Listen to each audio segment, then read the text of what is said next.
네, 한 주간의 가장 뜨거운 정치 이슈를 시청자들 눈높이에 맞춰 풀어보는 정책 평론 토론쇼. 디지털 조선TV 사이다 정치쇼의 진행을 맡은 유승용입니다. 반갑습니다. 오늘 오전에 이재명 지사가 대선 출마 선언을 온라인으로 진행을 했고요. 어제는 이제 윤석열 전 총장이 이제 정치 참여 선언, 실질적으로 대권 도전 선언을 하신 셈이시고요. 얼마 전에 또 최재형 감사원장도 이제 사퇴를 하시고 이후에 정치 활동을 이제 좀 예견되고 있습니다. 그래서 오늘 최근에 정치 상황이 이 대권 모드로, 대권 선언 모드로 진행되고 있는데요. 사이다 토론을 해주실 오늘 두 분의 논객을 모셨습니다. 지난 방송에서 또 모셨는데요. 먼저 김성애 열린민주당 대변인 오늘 모셨습니다. 네, 안녕하세요. 네, 인사만 하시나요? 예. 네. 김성애입니다. 예. 지난주에 한번 딱 방송했는데 되게 재밌게 했고요. 오늘 또 새롭게 바뀐 스튜디오에서 한번 또 열심히 해보겠습니다. 네, 반갑습니다. 또 한 분의 논객은, 논객이시죠? 네. 예. 그럼 뭐라고 해야 될까요? 이두아 변호사님 전 국회의원이셨죠? 간단하게 인사 말씀드리겠습니다. 안녕하세요. 이두아입니다. 이제 새로운 사회자와 새로운 스튜디오에서 이제 두 번째 녹화를 하게 돼서 너무 반갑고요. 그리고 저희 주제가 윤석열, 이재명, 최재형 이 세 분이어서 법조인이기 때문에 제가 또 조금 뒷얘기를 들은 거를 말씀을 좀 드리도록 하겠습니다. 이따가 말씀을 좀 나누겠지만 이상하게 법조인 출신 분들이 계속 이렇게 이번에도 아주 많이 주목을 받고 있는데 대권 주자 대부분이 또 법조인이 많으시고 어떤 특별한 좀 이유가 있을까요, 변호사님? 사전에 좀 이야기 좀 나누고 싶습니다. 미국이 참 변호사들이 많아요, 그죠? 법조인들이. 지금 뭐 바이든을 우리가 잊어버렸는데 아마 김성애 대변인하고 저하고 나이가 비슷한데요. 우리보다도 우리 나이보다 정치 그렇죠. 경륜이 더 길어요, 조 바이든은. 우리보다 더 빨리 이제 선출직에 나섰는데, 우리가 태어나기 전부터. 그러니까 뭐 거의 50년, 그죠? 동안 정치를 한 분인데, 그분도 변호사예요, 사실은. 그리고 그전에도 오바마, 클린턴 뭐 계속 변호사죠, 그죠? 전체 대통령 중에 절반 정도가 변호사 출신이죠, 미국은. 그리고 상원, 하원 의원도 보면 변호사들이 많은데, 우리도 이제 과거에도 좀 있었는데, 뭐 그리고 노무현 전 대통령도 변호사 출신. 으로 처음 대통령이 되셨고 법조인 출신으로 문재인 대통령도 그렇고 하는데 그게 아마 원래 다른 대통령들은 정치를 계속 하시던 분이죠, 우리나라 경우에. 근데 이제 지금 변호사 출신들 내지는 법조인 출신 대권 후보가 많은 이유는 아무래도 이제 변호사나 법조인들이 법을 만드는 거고, 그래서 이 부분 정치하고도 좀 관련이 있을 뿐만 아니라, 이런 얘기가 이제 사이다 정치쇼니까 또 현실적인 얘기를 하자면, 아무래도 문재인 대통령도 그렇고 노무현 전 대통령도요, 사실 정치를 해보면 현실적인 어려움이 있잖아요. 경제적으로 그렇죠. 조금 맞습니다. 일정 부분은 이제 보장이 돼야 되는데 법조인들이 그런 부분에서 조금, 미국도 그렇거든요. 이제 정치 자금 이런 거가 모으기 전에 자신의 생활이 일정 부분 유지가 되니까 정치에 뛰어들 용기를 내기가 좀 편하지 않을까 싶습니다. 낙선해도 사실은 변호사로 돌아가면 되는데 현대 이사하다가 국회의원 도전했다간 다시 현대이사 못 들어가지 않습니까? 유일한 직업이 거의 변호사 아닌가 싶은 생각이 들 정도로. 맞습니다. 그리고 유명한 분 있잖아요. 송초로 현 울산시장 몇 번 떨어지셨으니까. 그래도 나는 그러면 재산을 어떻게, 그게 선거를 나오면 재산이 어떻게 되시나, 유지가 되나, 선거하는데 비용이 많이 들잖아요, 그죠? 보존도 안 되잖아요, 몇 프로 이하면. 근데도 누군가는 일정 지역에서 울산, 뭐 경북, 뭐 내지는 전라남도, 광주 이런 데서 변호사가 이제 선거에 나왔다가 뭐 또 떨어지고 또 변호사를 하고 이러면 이름값이, 네임밸류가 올라가서 변호사를 마케팅 전략이 되겠네요. 괜찮다고. 그래서 송초로 시장도 아마 그랬을 거라고 그러더라고요. 제가 또 이제 성함을 말씀드리기 좀 그렇지만, 제가 아는 변호사 한 분도 예전에 노무현 대통령 때 같이 의정활동하셨던 분인데, 노동관계 굉장히 밝으셨던 분인데, 지금은 노동자들 통상임금 이런 소송을 하니까 한 번에 1000명, 10,000명 이렇게 돼서 막 소송 액수가 어마어마하더라고요. 그래서 정치에서 미련 없이 은퇴하고 나서도 다시 또 복귀하기가 좋은 변호사가 참 천상의 직업인 것 같습니다. 근데 이 유력한 이분들 말고도요, 여기 여권에는 지금 이낙연 전 총리, 정세균 전 총리, 다 정세균 총리가 고대 법대 나오셨죠. 네, 그렇죠. 그리고 이낙연 전 총리도 서울법대 나오셨어요. 뭐 두 분은 또 변호사는 아니셨고. 네, 법조인은 아니지만 법대 다 나오셨고, 뭐 추미애 전 장관도 법조인이시고, 법조인이 뭐 아주 많습니다 지금. 좀 일반하면 우리 청년들이 국회의원 하려면은 나중에 또 대통령 하려면은 변호사를 해야겠구나 이런 생각도 하겠어요. 저는 잘 모르겠어요. 근데 하여튼 변호사를 하는 것이 정치에 입문하기는 참 쉽다. 쉽죠. 이런 생각이 여전히 듭니다. 용기를 내기 좋다고 말씀을 드렸는데 저희가 보기에는 지금까지 그 단일 직군에서 국회의원을 제일 많이 배출한 직군은요 당뇨예요. 그럴 거예요, 그렇죠? 이제 당의 사무처 직원들이 보면 지금 21대죠. 21대 국회의원 중에 당뇨, 민주당도 그렇고 우리 국민의힘도 보면 한 10명쯤 될 걸요. 합하면 10명 이상이 될 수도 있고. 그래서 단일 직군에서는 각각 한 10명쯤 될 거예요. 윤호중 원내대표도 당뇨 출신이죠. 네. 일단 시작이 그렇죠. 그래서 단일 직군으로 지금까지는 당뇨 출신이 아마 국회의원을 제일 많이 배출했기 때문에 또 바닥부터 하는 것도 정치엔 도움이 많이 된다. 변호사라는 직군이 꼭 김성애 대변인 같은 경우는 이제 바닥부터 이렇게 가져오지 않았습니까? 예전 뭐 이제 보좌관부터 시작해서 아직도 바닥에 있습니다. 대변인이신데 무슨 바닥이세요? 그러게요. 응당의 대변인이신데. 네, 감사합니다.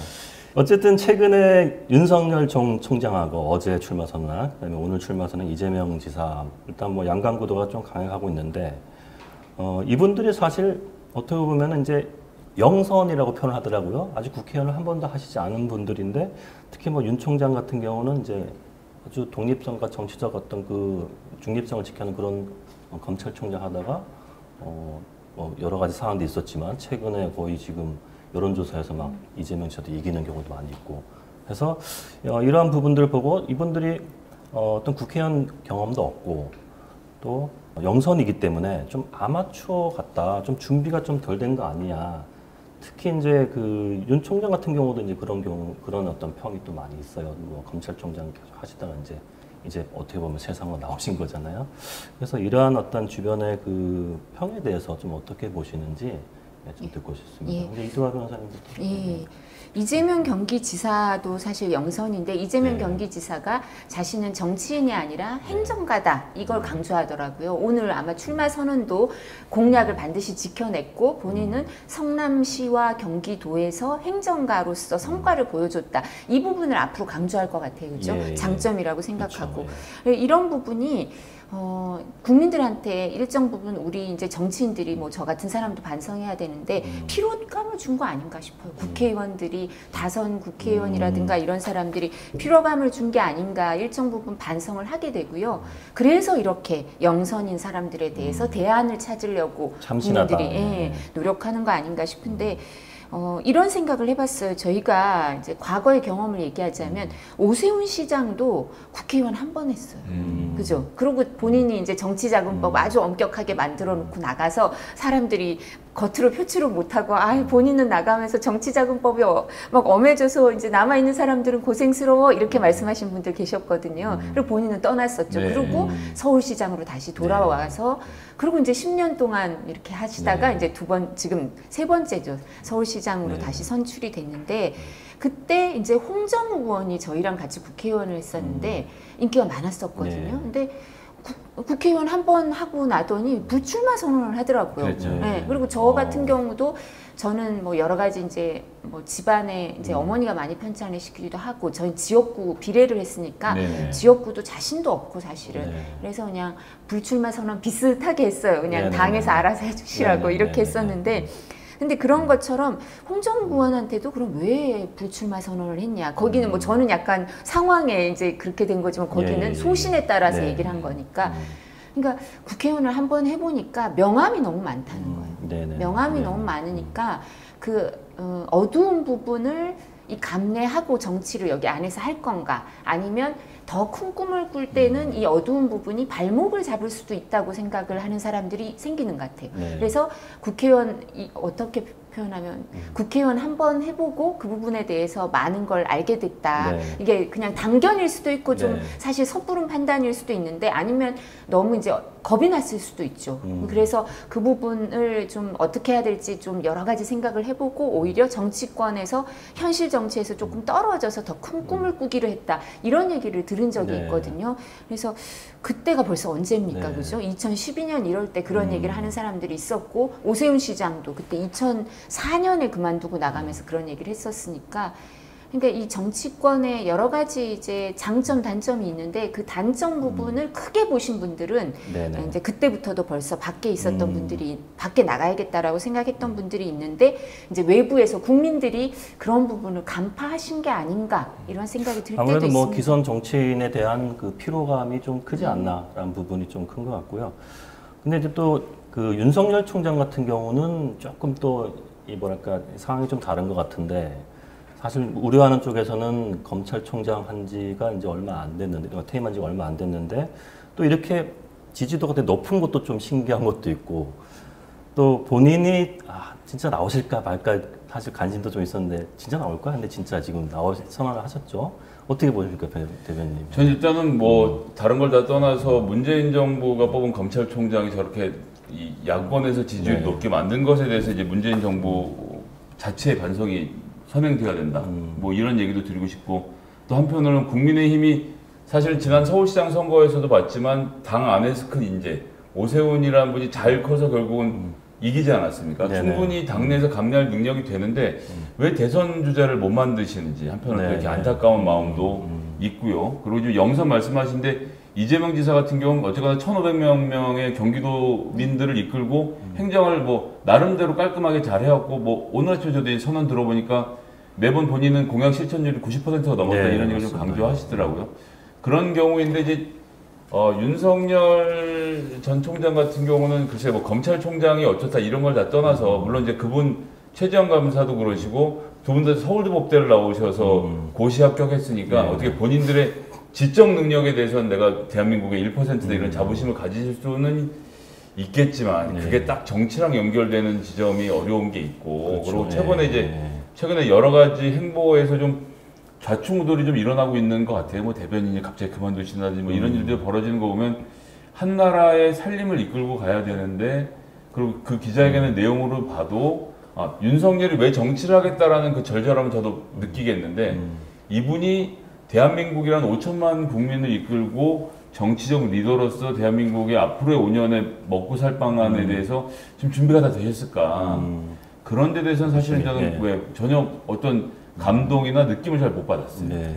근데 저는 이 부분을 약간 분리해서 생각해 줄 필요는 있을 것 같아요. 그러니까 이제 저는 윤석열 전 총장 쪽에 가까운 사람들이 있을 거 아니에요. 그래서 많으시지 네, 않으세요? 근데 그분들 얘기로는 그러니까 이게 정치 참여 선언이라는 거, 대권 도전을 하면서 그렇죠. 대권 출사표는 아니라는 거예요. 그래서 지금은 왜 정치를 하는지 이 말씀을 우선 드리고 그다음에 이제 이재명 지사처럼 다음에 이제 대권 예비 후보 등록을 했잖아요. 그죠? 이재명 예, 지사는 예, 이제 그렇죠. 당내 경선에 그죠? 그렇죠. 당내 경선 예비 후보 등록하고 이제 출마 선언을 하게 된 거니까 이런 또 기회가 있을 거겠죠. 뭐 이제 7월 12일 날 예비 후보 등록을 하고 또 얘기를 할 수도 있고 아니면 당내 경선 과정에서 얘기를 할 수도 있을 텐데 지금 그 김성애 대변인께서 말씀하시는 것처럼 그런 과정에 대권 출사표를 따로 던질 때는 반드시 그 얘기를 해야죠. 지금 제가- 짚어주신 거를. 제가 다른 분이랑 오늘 아침에 이 내용 갖고 싸웠는데 저는 대권 출마 아니다. 네. 그냥 정치 참여 선언이지.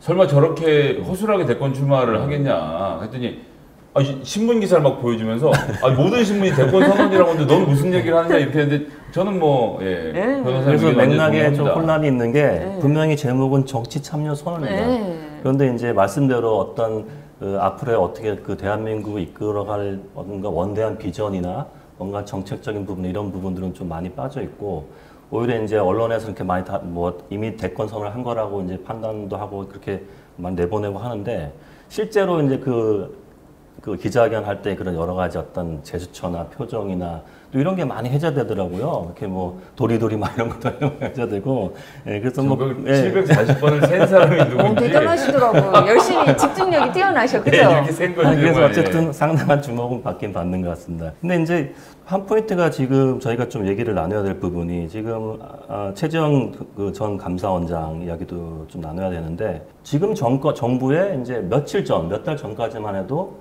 최고의 어떤 그 독립성과 뭔가 그 공정성을 기해야 되는 어떤 그런 위치에 있는 헌법 기관장 중에 한 분이었다는 거죠, 두 분 다. 뭐 물론 최재형 전 감사원장은 아직 뭐 큰 액션을 취한 건 아니지만 어쨌든 다 예측을 하고 있는 부분이고.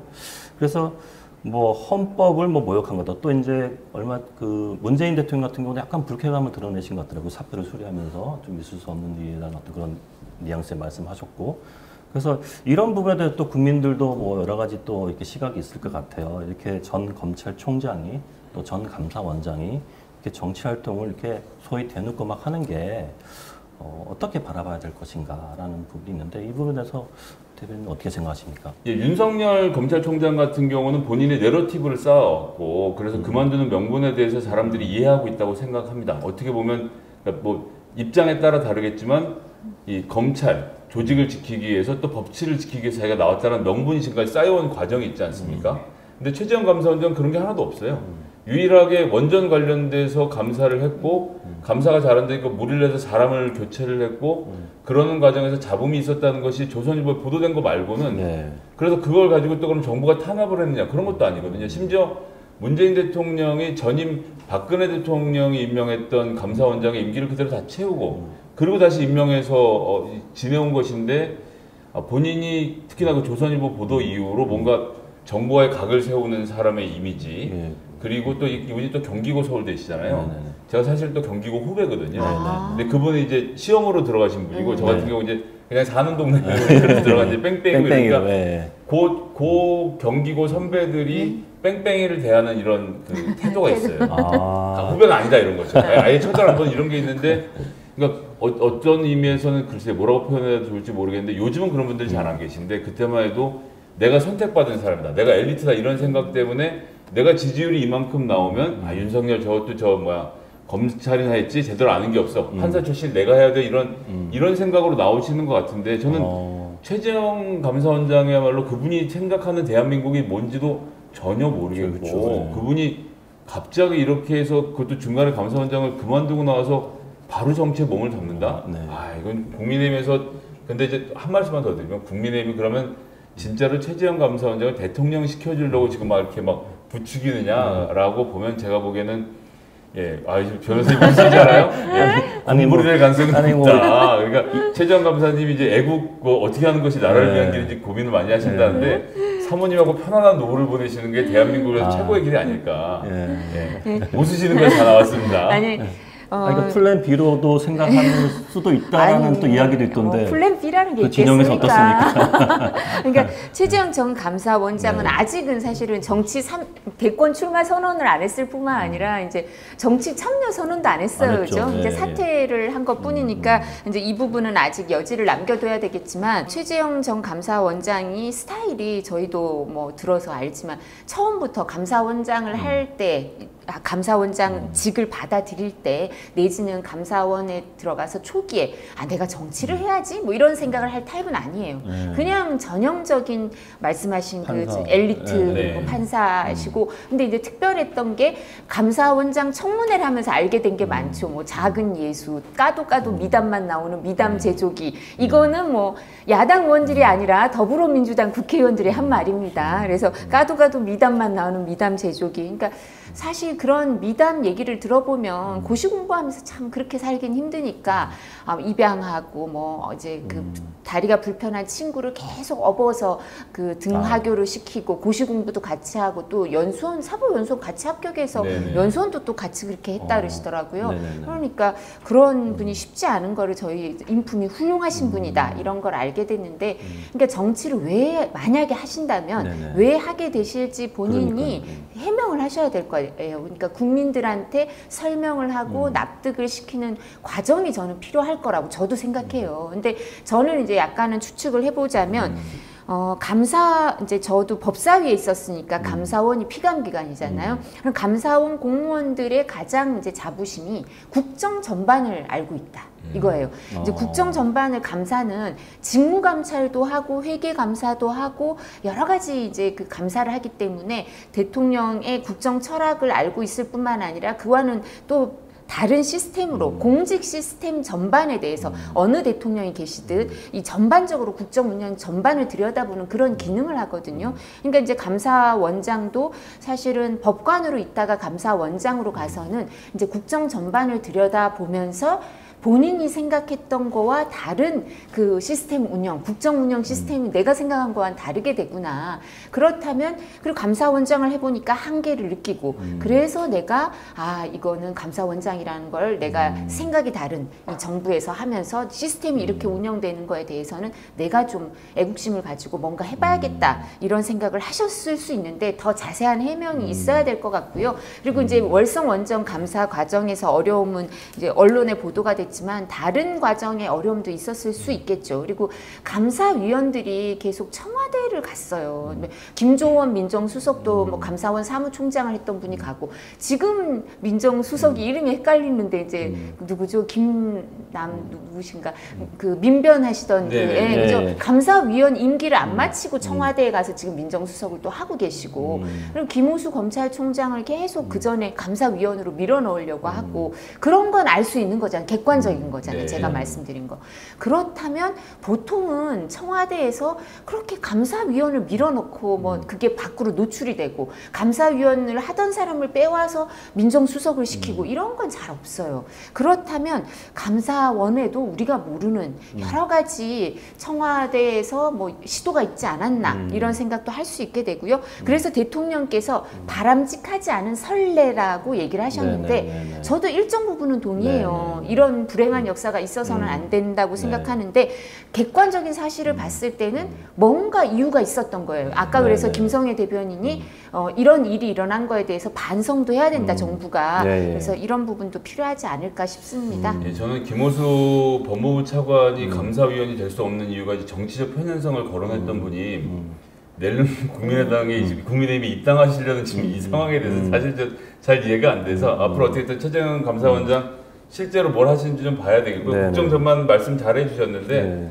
잘 돼서 다음번에 누가 대통령이 되시든 이제 총리 후보자 정도로 한다 그러면 제가 뭐 이해가 되겠지만 지금 이 감사원장마다 바로 나와서 입당이다 이거는 조금 부끄러운 일 아닌가. 그래서 근데 이제 부끄러운 게 누구의 몫인가는 생각하는 게 다르죠. 대통령 한 명이면 모르겠는데 두 명까지 되니까 이게 대통령의 몫인가 이렇게 생각하는 사람도 있을 수 있죠. 근데 어쨌든 이 일반 또 국민들이 봤을 때는 반대급적으로 이 감사원장 출신이 아직 뭐 선언을 하지 않았지만 이 정치 참여를 정치 활동하려고 하는 거에 대해서는 일반적으로 좀 납득하기 좀 힘들다. 뭐 이런 이제 여론도 어쨌든 무시할 수 없는 부분인데 말씀을 듣고 보면은 그런 리스크가 있다 하더라도 또 뭔가 나셔야 되는 뭔가 또 명분이나 자기 어떤 그 비전 뭔가 자기 명분이 좀 있으신 것 같아요. 그래서 그런 부분을 전달을 저는 잘해야 된다고 생각해요. 그러니까 지금 제가 부끄러움은 누구의 몫인가 했지만 지금 두 분이 말씀하시는 의문을 가진 국민들이 또 상당수 있으니까 그렇죠. 정치를 하시게 되면 그런 부분을 잘 설명하셔야 된다고 생각을 하고요. 여기 약간 뒷얘기를 하자면 이제 부친이 그 유명하신 분이잖아요. 이제 바다를 품은 백두산 이런 것도 쓰시고 아마 대한해협의 영웅이라고 하죠. 근데 이 부친이 박정희 대통령이 이제 국가재건 최고회의를 할 때 총무비서관으로 뽑혀갔어요. 총무비서관으로 뽑혀갔다가 박정희 대통령이 이제 대통령이 되는 거죠. 국가재건회의 최고의장에서 대통령이 될 때 같이 가자고 했어요. 이제 정부로 들어가자, 뭐 청와대나 정부로 들어가자. 다른 사람들은 이제 대부분 따라갔죠. 그래서 다 한 자리씩 하는 거예요. 뭐 그죠? 국회의원, 장관, 뭐 청와대 수석 다 했는데 이분은 안 따라갔어요. 아버지는 총무비서관 역할 알잖아요. 살림으로 사는 거니까. 그러니까 신뢰를 많이 받았을 텐데 왜 안 따라갔냐. 그러니까 나는 한강을 같이 건넌 혁명동지가 아니다. 첫째, 혁명에 참여 안 했대요. 그리고 둘째, 나는 군인으로 와서 군인의 역할을 하면서 여기서 하라고 하는 건 할 수 있지만 내가 이제 군대를 이제 예편을 하고 군복을 벗고 정부에 들어가서 하고 싶진 않다. 그렇게 해서 아버지는 그냥 대령으로 예편했어요. 영웅이라고 우리가 얘기하고 총무비서관까지 했는데도 그냥 대령으로 예편하셨으니까 아버지가 일정 부분 말렸다는 얘기가 있죠. 그죠? 부친이 조금 만류를 한다. 이런 것도 이제 신빙성이 있는 얘기일 수도 있죠. 본인도 과거에 그런 걸 이제 거절했었으니까. 네. 사실 근데 이건 제가 보기엔 이제 최재형 감사원장이 넘어야 될 가장 큰 산은 대다수 국민들의 궁금증이 아니라 대다수 국민들이 누군지 모른다는 거예요. 네. 인지도도 그렇죠. 맞아요. 저조차도 그러니까요. 최재형 감사원장 이름 얘기하기 전에 네. 항상 먼저 보고 성함을 한번 확인할 정도로 네. 잘 모르는 분이라 본인이 지금 본인 주변에서 들끓어오르는 온도만 생각하고 정치 잘못 뛰어드시면 네. 쉽지 않을 겁니다. 근데 이 말씀 유념해 하셔야 된다고. 그러니까 주변에서 좀 부추기는 또 분들이 계신 거 아닌가요? 그러니까 이거 그래서는 안 되는데. 여기는 이제 경기고 나왔으니까 말씀 네. 못 하시니까 제가 한마디 할게요. 네. 이제 경기고를 K1이라고 하죠. 네. 그죠? 그 밑에도 이제 경북고도 있고 경남고도 있고 우리 대통령 지금 문재인 대통령 경남고 나오셨죠, 네. 그죠? 그리고 그 김영삼 대통령도 경남고 나오셨나요? 잘 모르겠다. 하여튼 부산고 예. 하여튼 문재인 대통령 경남고 나오셨는데 경기고는 그 엘리트 의식으로 본인들을 K1이라고 해요. K1이라고 하는데 K1 출신 대통령이 없는 거예요. 없죠. 네. 그죠? 그러니까 이제 경기고 출신들이 없어요. 이회창 총재가 그때 시도를 했는데 안 됐죠. 되신 거고 예. 없죠, 그죠? 제가 경기고 그 출신이시죠. 이해창 총리 시절 후보가 때 출마했을 때 그때 이제 동문회 한참 나가던 때였는데 경기고 동문회를 나갔는데 동문회에서 이해창 만세를 부르길래 그 다음날부터 동문회 끊었습니다 제가. 같이 만세 안 하시고. 저는 그때도 이제 민주당이었기 네, 때문에 네. 동문회 같은 자리에서 네. 그렇게 하는 것은 이제 동의할 수가 없어서 이제 그 길로 네. 차고 나온 다음부터 이제 아직까지 못 나가고 있는데요.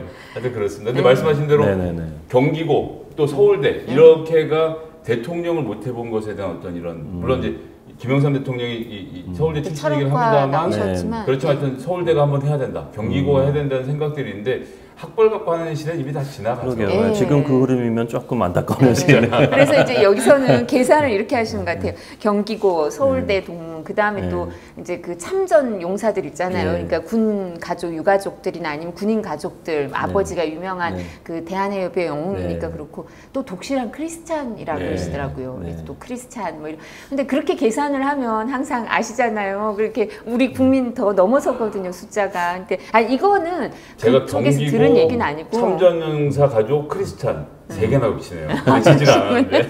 아니, 최재형 전 감사원장에 대해서 이렇게 많은 스토리를 알고 계시면 전 처음 뵙는 것 같습니다. 아니에요. 근데 제가 여기서는 주변 분들한테 들은 건 아니고 제가 이런 말씀을 드리는 거는 좀 그런 마음이 있어서 그런 것 같아요. 이제 주변 분들이 너무 나오기만 하면 잘 될 거야 이런 마음이 있으신데 정치가 좀 냉혹한 현실인 게 있기 때문에 그래서 제가 아까 김성애 전 대변인 말씀 유념하시라고 인지도가 아직 사실은 낮은 상태다. 그리고 준비를 하시려면 잘 준비해서 좀 야권에 인적 자원이 많은 건 야권에서는 좋은 거죠 사실은. 경기고가 동창을 또 한번 해야겠네요. 힘을 내시길 최재형 전 감사원장님 전 안 힘내세요. 가려고요. 한번 가세요. 아니 어차피 안 찍어주실 거면 안 오셔도 돼요. 네, 지금 뭐 윤석열 전 총장 아까 이야기도 좀 나눴는데 지금 넘어야 할 사안이 하나 있어요. 지금 계속 이제 회자되고 있는 그 엑스파일 문제. 참 문건의 내용이 뭔지 참 궁금하기도 한데 좀 이 엑스파일 관련해서 윤 총장이 어떻게 이거를 좀 처리를 해야 되나? 처리를 한달까? 좀 여기에 대한 대처나 지금 또 이런 상황들이 앞으로 또 어떻게 좀 펼쳐질 것 같을지 대변인 먼저 좀 말씀 들어보도록 하겠습니다. 저는 뭐 엑스파일 자체는 뭐 누차 말씀드렸습니다만 중요하지도 않고 엑스파일 가지고 윤석열 후보가 되고 말고 할 문제는 아니라고 보고요.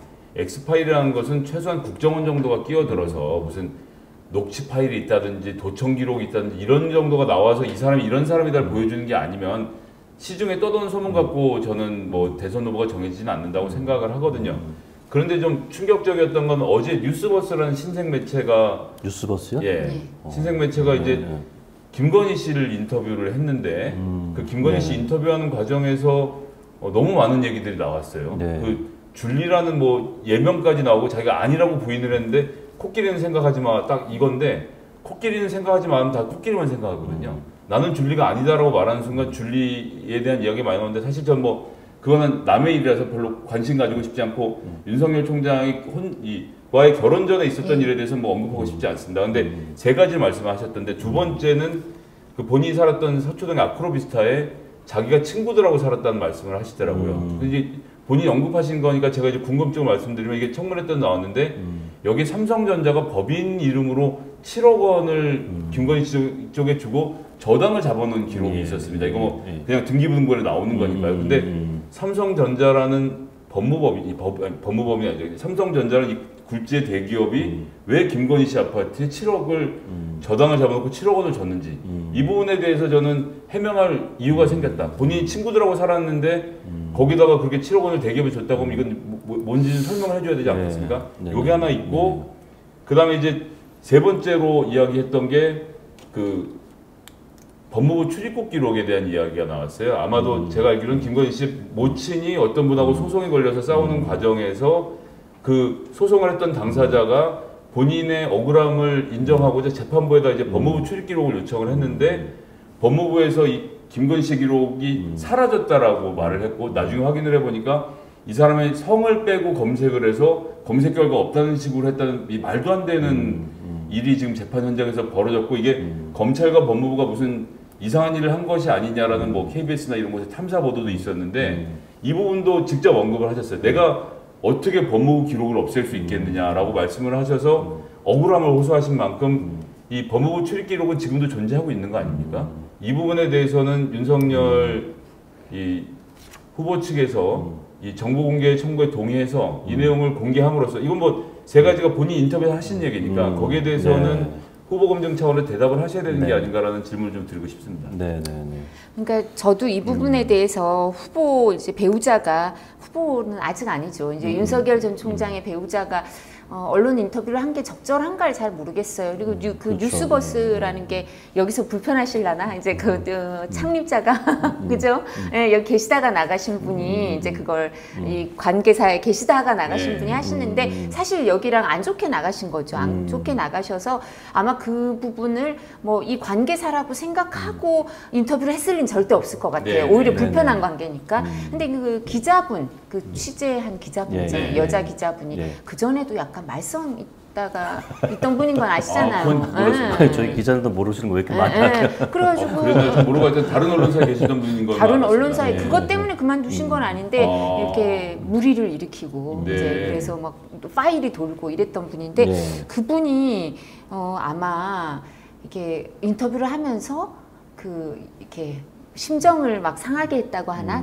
그러니까 그건 인터뷰 기술인 거죠. 기자분한테는. 그죠? 이제 취재원한테 좋은 그거를 끝까지 추적하기 위해서 한 건데 그런 좀 과정이 있지 않았나 싶어요. 근데 아직 정치를 안 했던 사람들인가 미숙한 거죠, 사실은. 이런 부분에 대해서 반응을 한 건 미숙한 건데 저는 X파일에 대해서 X파일이라고 하면 안 되죠. 뭐 출처가 뭔지를 모르니까 괴문서에 대해서 검증할 게 있으면 검증해야 된다고 생각을 하고 그리고 결혼하기 전의 일이나 아니면 뭐 그런 문제에 대해서 시시콜콜이 얘기하는 건 별로 영향력이 없다고 저도 생각을 해요. 근데 지금 우리 대변인께서 말씀하신 거 이제 첫 번째 그 줄리 문제는 저도 아예 본인은 억울해서 얘기하셨을 거예요. 그죠? 여성이고 이러니까 얼마나 억울하겠어요. 저 같아도 그런 일 당하면 정말 이렇게 누가 자극하고 하면 이렇게 갑자기 격정적으로 돼서 심정을 토로할 수도 있을 것 같아요. 그래서 이제 얘기를 한 것 같고 아니다. 이거 명확하게 이거는 명확하게 아니니까 아니라고 얘기를 해줘야 된다. 내 입장에서는. 그 정치적 계산을 하면 그냥 퉁쳐서 이건 괴문서다 이렇게만 얘기해야 된다고 생각하지만 일반인들이라고 생각하면 김건희 씨가 일반인이라고 생각하면 그렇게 말하는 게 정상적이죠, 사실은. 그죠? 모든 언론사가 다 알고 있지만 아무도 안 썼던 언론사 지금 다 쓰기 시작했거든요. 그래서 그게 있고 두 번째 이제 삼성전자랑 관련돼서는 이게 이제 임차인 임대인의 관계였겠죠. 임대인 임차인의 관계인데 회사 법인이 소유하고 있는 경우에 그 전세권 설정하거나 이럴 때는 이런 경우가 있어요. 그러니까 이런 부분에 대해서 이렇다. 전세권을 설정하게 된 거는 이렇게 해서 전세권이 설정돼 있었다라고 설명을 하면 되는 거죠. 그렇죠. 임대인 임차인이거나 아니면 이제 채권 채무가 임대인하고 삼성전자 사이에 채권 채무 관계가 있으면 이 물건에 대해서 이 부동산에 대해서 삼성전자가 그 담보를 담보 채권을 설정하고 피담보를 할 수는 있는데 그럼 채무자가 누구로 돼 있는지를 유심히 봐야 되죠. 근데 채무자는 이분은 아니었던 걸로 알고 있어요. 이제 그러니까 임대인이 딴 사람이었던 거죠. 이 사람들은 임차인이었을 가능성이 높으니까 그건 그렇게 해명을 하면 되고요. 세 번째 이제 그 출입국 문서와 관련해서는 그 이름 얘기해도 되죠. 언론에 중앙일보에 보도가 되더라고요. 그 모친, 그러니까 장모, 윤석열 전 총장의 장모와 동업을 하다 사이가 틀어져서 소송을 서로 많이 한 사이에 이제 사람이 있어요. 정모 씨라고. 정대택 씨가 한 뭐 11차례 고소고발도 하고 이랬대요, 장모를. 그랬는데 그 중에 16가지 혐의로 이분 가족들, 장모나 아니면 이 김건희 씨에 대해서 이제 명예훼손을 했다고 해서 허위사실 유포로 인한 명예훼손으로 이 사람이 벌금형을 받아요. 1,000만 원. 이 벌금형은 전과가 없는 일반인들끼리 이렇게 벌금형 1,000만 원 받으면 이건 허위라고 봐야 되는 거예요. 아니면 유죄로 인정하니까 벌금형이 나오죠. 근데 그 과정에서 이제 확인을 하려면 이게 허위사실 유포로 인한 명예훼손으로 처벌을 하려면 가짜인지 진짜인지를 알려면 그 이제 말씀하신 것처럼 외국에 여행을 누구랑 같이 갔다 이 사람이 주장하는 거 아니에요. 정모 씨가. 그럼 같이 갔는지 안 갔는지 확인을 하려면 이게 기록이 나와야 되겠죠. 그래서 그 부분 확인을 했을 텐데 만약에 법무부가 안 줬다 그러면 왜 안 줬는지 다시 한번 밝혀볼 필요는 있을 거예요. 재판부에 제출한 거라서 정 씨가 달라고 한 게 아니라 재판부에 제출한 건데 없다라고 한 거예요. 그 당시에 있었는데 있는 걸 없다라고 하는 것은 사실은 일반인으로서는 상상할 수 없는 종류의 일인데 그러면 그 당시에 이 법무부라는 것은 사실 검찰에게 종속적인 관계로 생각하면 이 출입국 관리소도 결국 검찰 눈치 보고 제출 안 한 것이 아니냐는 의심을 사고 있는 것이고 현재 파일이 있으니까 지금 본인이 억울해 하시니까 물론 변호사님이 아니라 우리 그 이제 김건희 씨가 억울해 하시니까 그냥 공개하는 절차를 밟아서 이 문제를 깨끗하게 마무리 짓는 것이 어떨까. 근데 제가 드리고 싶은 말씀은 이 정모 씨가 16가지 혐의에 대해서 모두 다 허위사실 유포로 인한 명예훼손으로 지금 벌금형을 받을 때 지금 말씀하신 그 외국 여행 갔다는 것도 포함되어 있는 거예요. 그것도 무혐의가 아니에요. 그런데 이제 오늘 KBS에서 KBS 기자가 그 여행에 참석했던 사람들이 누구누군지를 적시해서 기사를 내고 뭐 소송 걸면 걸어라 할 만큼 자신 있게 지금 붙어 있는 상태니까. 그러니까 여기 이분은 사실관계 확인돼요. 이분은 어떻게 주장하는 거냐면 이렇게 여행을 갔는데 그냥 뭐 여행을 단순히 간 게 아니고 이 여행에 어떤 의도가 있다 내지는 여행을 통해서 뭔가 했다 이런 주장을 하니까 이게 이 부분이 허위사실 유포라고 본 거예요. 그래서 이제 이렇게까지 말씀 안 드리시는데 유부남인 남자 검사하고 그 여성 두 분이 가는 것은 누가 봐도 이상하죠. 평상시에 그런 여행을 유럽까지 가는 사람이 누가 있습니까? 근데 이 정모 씨가 주장한 혐의는 인정이 안 됐다니까요. 여행을 갔느냐 마느냐도 중요하지만 여행을 왜 갔느냐도 중요한 거잖아요. 지금 말씀하신 것처럼. 근데 이 부분에 대해서는 이 사람이 벌금형을 받았다니까요. 저는 인터뷰한 내용에 대해서 궁금해져서 궁금해서 해명을 이런 정도입니다. 근데 저도 사실 김성애 전 대변인의 말에 일정 부분 지난번에 동의하는 안 싸워서 오늘 왜 이렇게 싸우세요? 아니 뭘 동의하냐면 내용에 대해서 동의하는 게 아니라 이걸 왜 수면 위로 올렸나 이 부분은 좀 안타까워 사실은. 그래서 그 지점에서 우리 국민들이 봤을 때 내용엔 동의 안 합니다. 네, 알겠습니다. 네, 윤석열 전 총장 그 엑스파일 관련한 이야기들은 일반 국민 입장에서 봤을 때는 계속 꼬리를 무는 그 이야기, 소문들이 막 이렇게 생산되고 해서 정치 부분에 대해서 되게 피로감을 느끼게 되고 또 본질, 우리가 좋은 어떤 대통령을 또 뽑아야 되는데 앞으로 그런 측면에서 좋은 리더를 뽑는 측면에서는 많이 좀 이렇게 그 본질이 좀 이렇게 호도되는 좀 뭔가 벗어나는 그러한 논란도 자꾸 될까 봐 좀 걱정이 됩니다. 그래서 좀 그렇지 않도록 좀 노력해 주시면 좋을 것 같습니다.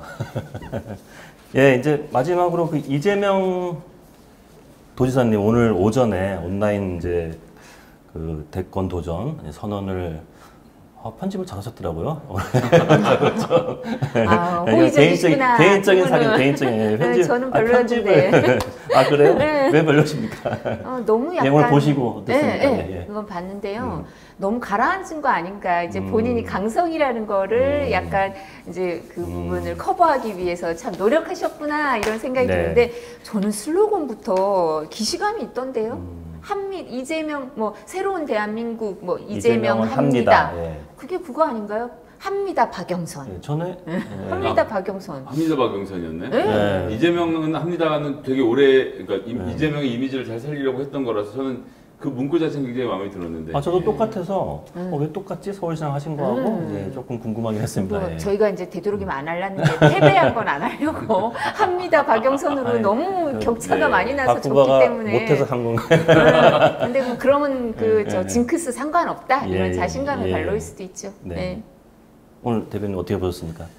저는 오늘 이재명 지사의 대권 도전 선언에서 딱 네 글자를 꼽으라면 억강부약 이 네 글자를 꼽고 싶습니다. 이게 중국의 한 시인이 했던 말인데 정제 억강부약인데 원래는 정치란 모름지기 강자를 억누르고 가난한 자들을 약한 자들을 올려야 된다 이런 네. 이야기를 하는 거지 않습니까? 네. 네, 조금 전에 말씀드렸잖아요. 저도 이제 기독교인인데 이제 누가복음에 보면 이 얘기가 나와요. 그러니까 이제 수태고지 마리아가 이제 수태고지를 받고 나서 예수를 잉태하게 되면서 그 하나님께 찬양을 하면서 이 높은 자들을 건자에 끌어내리시고 가난한 자들을 높이 세우신 하나님에 대한 찬양하는 대목이 나오는데 이게 그러니까 어떤 의미에서는 계급적인 이야기를 한 거거든요. 나는 분명히 약자의 편에 쓸 것이고 강한 자들의 편에 쓰지 않겠다라는 그러니까 두루뭉술한 모든 국민이 잘 살겠다는 선언이 아니라 약자의 편에 쓰겠다라는 선언을 했다는 점에서는 저는 뭐 그것의 호불호를 떠나서 어쨌든 이렇게 정확히 입장을 정해줘야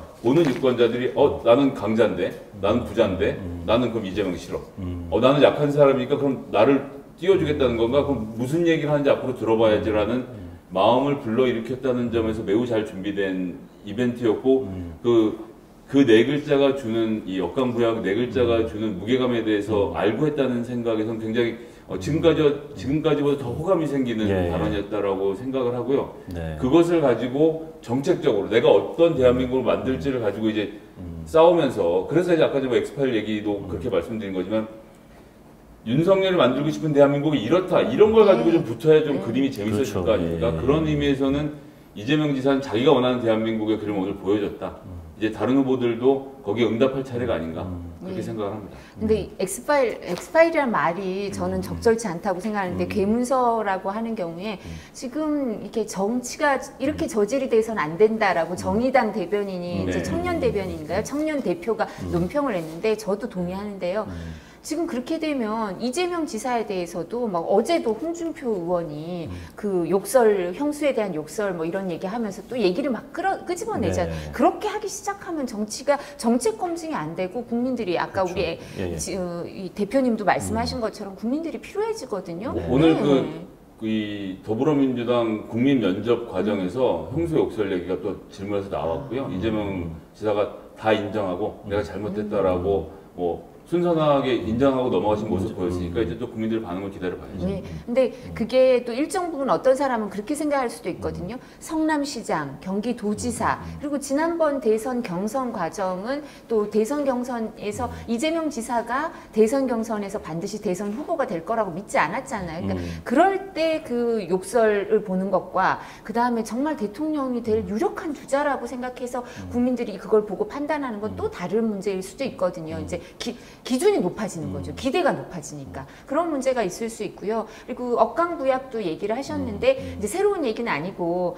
이재명 지사가 2018년에 제7기 이제 경기도지사로 민선도지사로 취임을 해서 제7기 경기도정에 나아갈 바는 억강부약입니다. 이렇게 얘기를 했었어요. 저보다 잘하시는군요. 네, 그러니까 저는 또 기시감이 들더라고요. 팬이신가 본데. 아니에요. 그냥 검색하면 나와요. 그러니까 이제 했던 얘기를 또 하시는 거구나. 네. 이렇게 나와요 지금 네. 댓글에. 했던 얘기 또 하신다. 네. 그러니까 그러니까 일관성이 있다고 좋게 볼 수도 있고 그리고 새로움은 별로 없구나라고 생각할 수도 있는데 저는 또 이번에 이제 출마 선언에서 그 부분이 와닿더라고.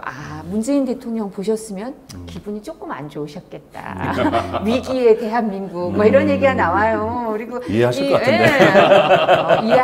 이해가 잘 안 돼요. 그래요? 현직 대통령들이 겉으로는 이해하지만 그게 심정이 상하지 어떻게 이해가 되겠어요. 그래서 저희는 뭐라고 원래 이명박 박근혜 대통령도 이 치열하게. 승계 같은 게 혁신 아닙니까 원래? 원래 그렇게 하지 않으면 사실 정권 재창출이 어렵거든요. 어렵죠. 네. 여당 내에 야당, 네. 내지는 야당보다 더한. 그래서 아마 뭐 이재명 지사가 여권의 대선 후보가 된다면 9월 5일 날, 뭐 결선 투표 없으면 9월 5일 날이고 결선 투표 있으면 더 뒤에 하겠죠. 여권 후보가 된다면 문재인 대통령의 임기는 거의 끝나지 않을까 그날로. 네. 왜냐하면 각을 확실히 세울 수밖에 없어요. 거의. 네. 그리고 지금 국회의원들은 거의 다 굴러 가서 줄 서게 될 거고 여권 국회의원들은. 근데 저는 이제 뭐 문재인 정부 지지율이 43%가 넘어선 이 마당에 뭐 확실히 각을 세우고 등을 지고 이런 일은 벌어지지 않을 거라고 봅니다. 이 문재인 대통령을 지키는 것은 그 누구도 아닌 문재인 정부의 지지율이다. 이거 하나만 보고 있으면 저는 뭐 큰 문제 없을 거라고 보여집니다. 예, 지금 말씀대로 이제 방금 이제 문재인 대통령이 조금 불쾌할 수도 있겠다 이제 이런 말씀을 하셨는데 이제 그게 또 어떻게 그게 이어서 보면은 지금 이재명 지사가 워낙 또 일단 앞서가다 보니까 이제 다른 이제 이번 9명이 이제 출마 선언을 했잖아요. 네. 다른 반 이재명 구도도 좀 만들려고 하는 게 있다 이제 이런 부분도 있는데 이 구도는 좀 어떻게 보십니까, 대변인님이? 일단 이 경선에서 반 누구 구도 이런 건 안 만들어집니다. 만들어도 힘도 없고요. 3 더하기 3 더하기 3만 더하고 9가 될 것 같으면 참 좋겠습니다만 3 더하기 3 더하기 3하면 그냥 3이 됩니다. 그러니까 내가 무슨 정치를 할지를 얘기를 해야지 제가 안 된다는 얘기는 아무리 해봐야 아무도 들어주지 않거든요. 네. 윤석열의 이 괴문서든 그게 뭐 취재 노트든 마찬가지로 내가 뭘 하고 싶은지를 보여줘야 되고 다른 것과 달리 대선만큼은 이제 해고 투표가 아니라 미래를 보고 하는 투표거든요. 내가 저 사람 찍으면 내 직장이 유지가 될까? 부동산이 안정이 될까? 내 자식 취직이 잘 될까? 내가 취직이 잘 될까? 이런 거 보고 그 사람 선택을 하는 거지. 저 사람은 이재명을 반대하네? 그럼 내가 찍어야지. 이런 투표라는 건 일어나지 않거든요. 그렇다고 하면 지금 이 시점에서 이재명 지사를 제외한 다른 후보들이 할 일은 지금까지 민주당이 하지 못했던 이야기, 혹은 민주당이 지금까지 놓치고 있었던 이야기, 문재인 정부가 잘못했던 점이 무엇인지를 이야기하고 반성하고 사과하고 나는 다르게 하겠다라는 이야기를 할 때라고 생각을 합니다. 그렇게 하면서 나만의 스토리를 가지고 접근을 하면 사실 정치권에서 2달이라는 건 이거 2년 대선 기간에 2달이 2년과 똑같거든요. 뭐라도 들고 나면 치고 나오고 조금만 판이 흔들릴 것 같으면 또 언론의 속성상 지금 그냥 1등 후보가 있는 건 재미가 없거든요. 조금만 올라오는 사람이 보이면 무섭게 키워질 겁니다. 그러니까 지금 추미애 후보만 놓고 봐도 검찰개혁 얘기를 들고 나와서 한다. 이러면 자멸의 길로 가는 거예요. 아니 지금 추미애 검찰개혁 연결이 안 된 사람 누가 있습니까? 관심 없거든요. 그런데 나오는데 보니까 지대개혁, 그래서 이제 부동산 문제를 어떻게 하겠다. 그 다음에 관료개혁, 이런 얘기들을 꺼내 들었습니다. 뭐 이제 큰 주제만 내놓고 세부 주제는 안 나왔지만 이런 내용들이 나왔을 때 국민들이 딱 봤을 때 추미애가 되면 땅값이 안정되겠네? 뭐 이런 이미지를 줄 수 있는 사람이 있으면 이게 가서 이재명 지사하고의 승부가 나는 거지. 뭐 누구랑 합종 연행을 한다라는 것은 정말 죄송한데 지금 상황에서는 큰 의미가 없을 것 같다 이런 생각이 듭니다. 저도 동의를 하는데 사실은 그리고 이제 근데 이렇게 왜 이제 반 이재명 연대 내지는 뭐 노무현 전 대통령의 적통 연대 뭐 이런 얘기가 나오냐 하면 그만큼 이제 이재명 지사에 대한 비호감이 당내에 있으니까 이렇게 하겠죠. 아니면 이 정도 지지율이 나오면 확 쏠림 현상이 있을 수도 있거든요. 그리고 2달이라는 게 맞습니다. 선거 과정에서는 2년이 될 수도 있고 20년이 될 수도 있는 거예요. 막 하루가 어떤 때는 막 1년 같잖아요. 그렇죠. 별일이 다 일어나잖아요. 그럴 수도 있는데 이렇게 되는 거는 이재명 지사가 그 지지율이 박스권에 갇혀 있는 것도 또 이유가 안 될까 싶어요. 그러니까 뭐 친문이 아니다 뭐 이런 얘기도 많이 하는데 그것도 있지만 무엇보다도 본선 경쟁력을 자꾸 생각하게 되잖아요. 이겨야 그렇죠. 되잖아요. 본선 경쟁력은 외연 확장을 해야 되는데 근데 이재명 지사는 이상하게 몇 프로 이상은 잘 안 나오네 뭐 이런 얘기가 나오고 내지는 여성 지지세가 그렇게 강하지 않네 뭐 이런 게 나오니까 이건 어떻게 해야 되지? 본선 경쟁력을 이제 그냥 후보로 돼서 이제 극복할 수 있는 문제인가 아니면 다른 후보로 극복할 수 있는 문제인가 생각해 볼 여지는 있겠죠. 근데 국회의원이 66명이나 이제 경선 연기론에 대해서 이제 그 의원총회 소집 요청을 했다. 그리고 또 막상 의원총회를 하니까 100명 가깝게 경선 연기론을 주장했다. 이거는 또 이렇게 허투루 들을 얘기는 아니죠. 국회의원들은 민심과 가깝잖아요. 그죠? 그리고 뭐 자신의 이해관계가 있을 수도 있죠. 내가 이제 지금 21대 더불어민주당 국회의원들이야 누구랑 가깝겠습니까? 근데 또 이해찬 전 대표는 이재명 지사를 돕고 있거든요. 한명숙 전 총리랑. 그러니까 이 부분에 대해서 뭐 그 친문이 아니다, 당내 주류가 아니다 이거보다는 저는 본선 경쟁력에 대한 어떤 일정 부분 회의 그리고 박스권에 갇힌 그 지지율이 이렇게 컨벤션 효과가 이제 남아있을 게 별로 없잖아요. 이재명 지사 너무 공개 행보를 해서. 그래서 나머지 사람들이 한번 뭉쳐서 또 다른 기회를 만들어 볼까 이런 시도를 가질 수 있는데 명분이 약한 것 같아요. 저는 뭐 자막으로 처리해 주시겠죠. 오늘 전국 지표조사 결과가 나왔는데 이재명 지사가 27% 그냥 공고하게 유지를 하고 있고 오히려 이 윤석열 이 전 총장이 24였다가 20으로 떠졌다 20일밖에 회복이 안 됐어요. 정치 참여 선언을 했음에도 불구하고 유의미한 차이가 벌어져 있는 상태고 3주 전에 여론조사 결과 때 보면은 이재명 지사가 민주 진영 내에서 그러니까 민주당을 지지하는 사람들 내에서 지지율이 49%에 달하거든요. 그렇기 때문에 이게 결국 작은 숫자가 아니다. 그래서 저는 본선 경쟁력, 민주당 내에서 장악력도 굉장히 높은 상태라서 뭐 경선 과정에서 워낙 시끄럽고 서로 이제 치고받고 하는 것이 당연히 그렇게 되겠지만 예, 민주당의 최근의 전통상은 후보가 정해지면 하나로 합쳐질 것이다 라고 좀 생각합니다. 본선 경쟁력을 또 보면서 야권의 유력 인사분께서도 그런 이야기도 하더라고요. 이번에 경선이 이제 확정이 됐지만 원래대로 만약에 경선이 좀 연기돼서 또 수많은 도전과 그런 위기를 겪어서 만약에 이재명 지사가 후보가 되면은 오히려 본선에 더 강해질 거다.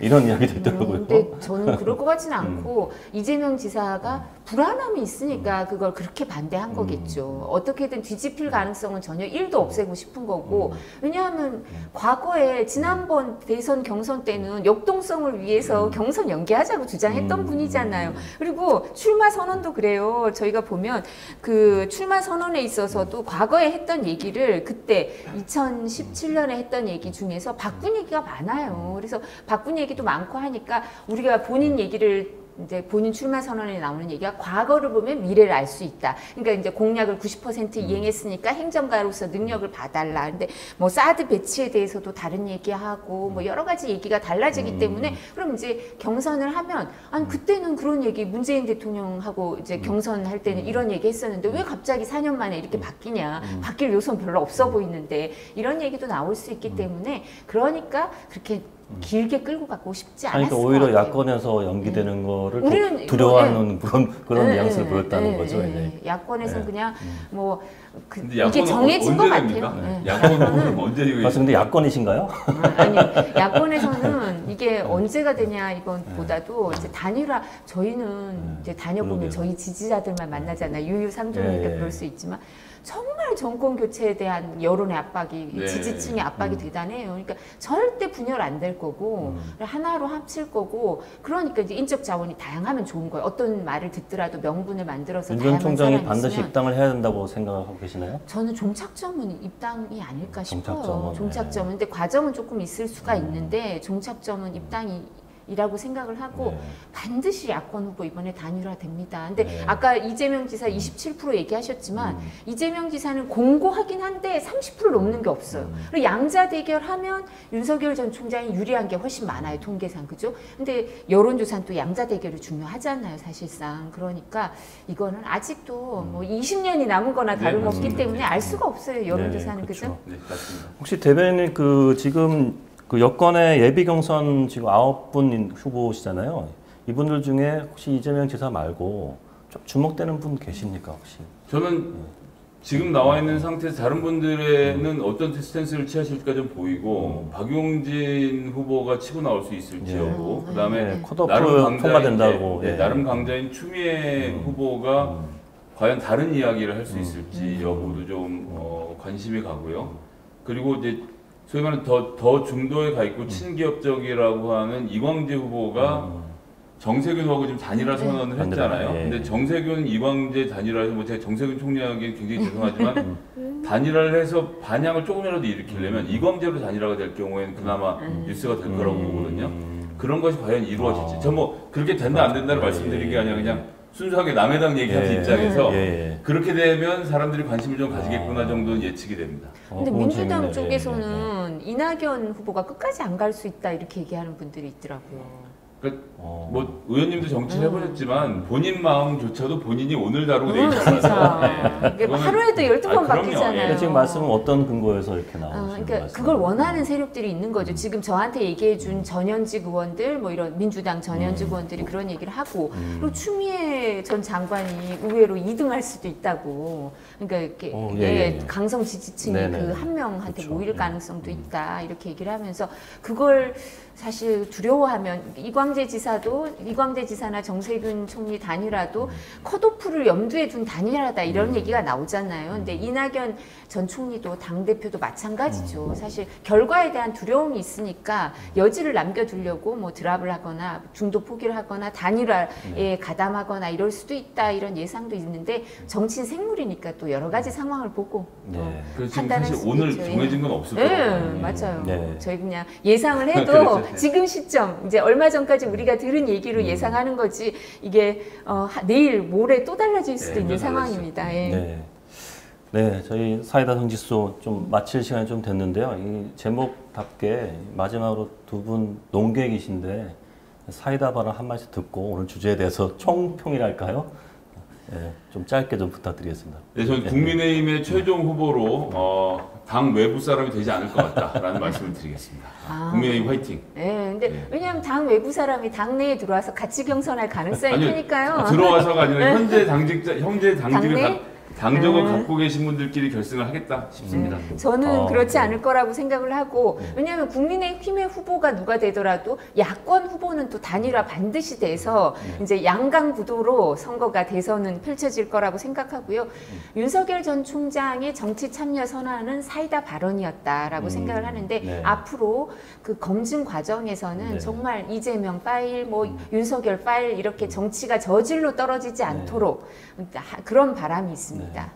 일단 뭐 비주얼 보는 저희 또 기자들 입장에서는 다음 기자회견은 아마 고개를 좀 덜 흔들지 않으실까라는 생각. 그거 어제 SBS랑 KBS 기자회견 인터뷰하면서도 계속 그 지적이 나와서 제가 흔들릴 만한 얘기를 많이 듣는데요. 노력은 하는데 잘. 저도 오늘 이거 많이 했습니다.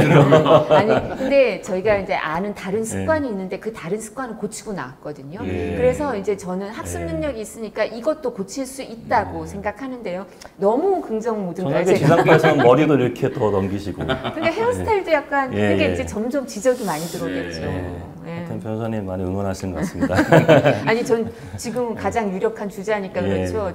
저희가 꽝 잡는 게 매입니다. 추미애 장관이 꽝 잡는 게 매가 아니라.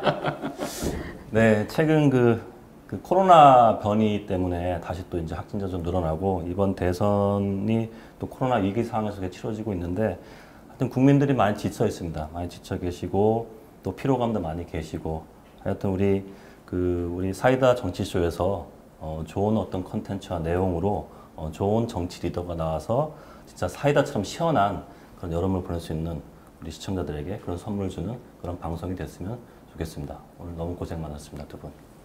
감사합니다. 네.